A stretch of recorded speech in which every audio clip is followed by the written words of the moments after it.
SCP-гийн асар олон хэвийн бус биетүүдийг бодвол өвөрмөц нэршил болон тайлбараараа бусдаасаа онцгойж чадсан сонирхолтой биет юм. SCP-2521 нь дундаж хүний өндөртэй харьцуулахад бараг 2 дахин өндөр биет бөгөөд түүний бүх бие нь наалдамхай, хар өнгийн тэнтрүүлүүд мэт урт биеийн хэсгүүдээр бүрхэгдсэн байдаг.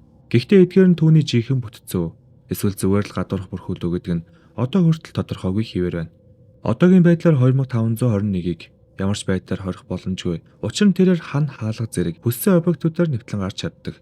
Тэрээр Кетер ангиллын объект бөгөөд SCP сангийг хойрч чадаагүй цөөнгүй эдэн ажуудын нэг гэж хэлж болно. Мөн түүний нэр дугуй дүрс эсвэл эможигоор бичигдсэн нууц код мэт харагдах боловч дүрс хоорондын хаалт авсан байдлаас харж үзэхэд 25 21 гэсэн дүрсний доо байх ба энгийн мөртлөө онцгой харагдуулж чадаж байна. Одоогоор бүрэн судлагдаагүй шалтгаанаар 2521 бичгээр эсвэл дуу авины хэлбэрээр байх өөрийнх нь тухай бүх мэдээлэл маш ихээр татагддаг. Хүн болгон түүнийг судалж, өөрийнх нь талаар мэдээлэл олж мэдэгдүүдэд л дэлхийн хаанч байсан 2521 чамайг олох болно. Хэрвээ хүмүүс 2521-ийн тухай амандаа тавтаж хэлэх, зураг болон бусад зүйлсүүдийг олох, бичих тохиолдолд тухайн хүнийг асар олон учир нь үл мэдэгдэх тэнтрүүл бүхий хар зүйлсүүдээр бүчин авч өөртөө шингээдэг.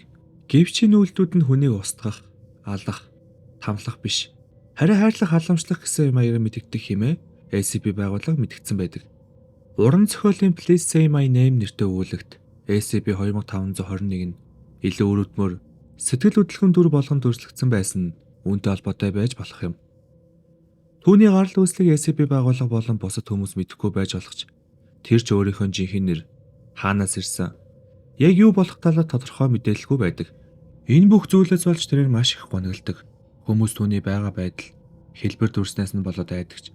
Тэр бол дахлын эмч, ичхий залуу, хөгшин иршиг муу ёрын биет биш.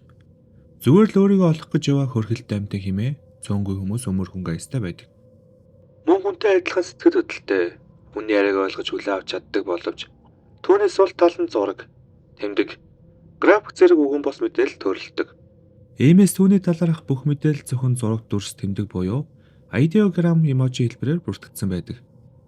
Ингэж л SCP байгууллага түүнийг судлах бүрэн боломжтой болж байгаа юм. SCP-2521 яаж үүссэн талаар аюул олон онолууд байдаг ч хамгийн боломжит хамгийн та бүхэндээ хуваалцъя.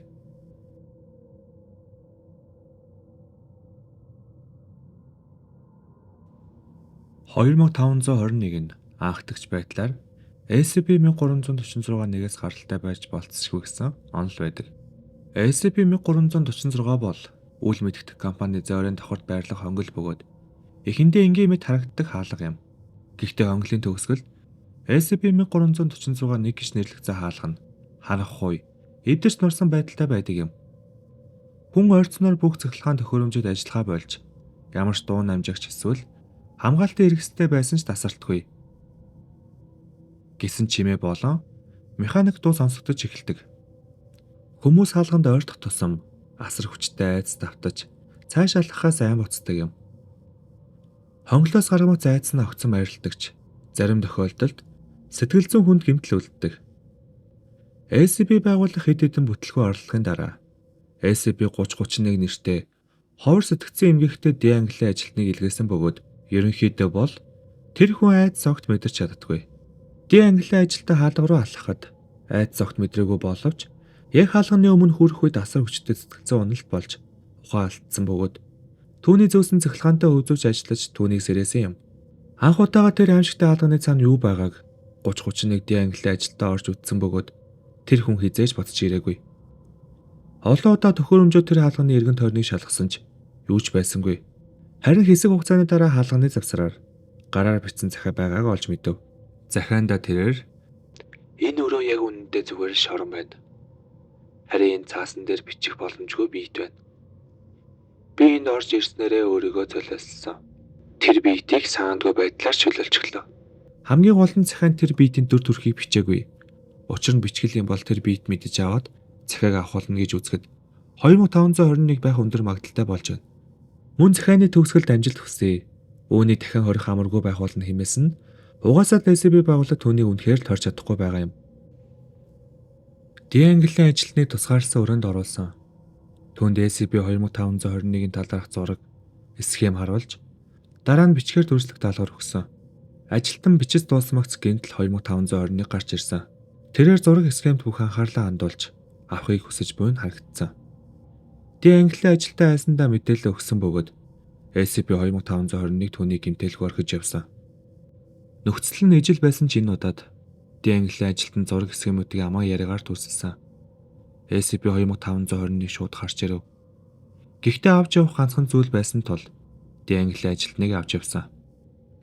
Нэгэн судлаач дараах туршилтуудыг хийсэн. 2521-ийн текст мэдээллийг янз бүрийн серверүүд дээр хуулбарлан байршуулсан. Эхний үед SCP-2521 хамгийн олон хуулбар агуулсан серверүүд эхэлж дайрдаг нь тогтогдов. Дараа нь судлаач ижил хэмжээний мэдээллийг олон серверт зэрэг байршуулсан. Үүний улмаас SCP-2521 нэгэн зэрэг хуулбарыг авъя гэсэн боловч олон газарт нэгэн зэрэг байж чаддгүй тул амжилтгүй болсон юм. Судлаач дараагийн алхамдаа SCP-2521-ийн мэдээллийг Америкийн нэгдсэн улсын UIU болон GOC мэдээллийн баазад байршуулсан. Үүний үр дүнд 2521 хоёр байгууллагын мэдээллийн системийг бүхэлд нь устгасан бөгөөд эцэст нь дэлхийд даяар эдгээр байгууллагууд мөхсөн гэж тэмдэглэлтэд үлдсэн байдаг. Here, have you seen SCP-2521? Oh, fuck. Энэ хачин харахгүй яратан дуудаж нэрлсэн бүхнийг авна. Бүү дуугар, бүү бич, бүү оролд. 2521-ээс болгоомжил. Хаач бай тэр чам дээр ирнэ.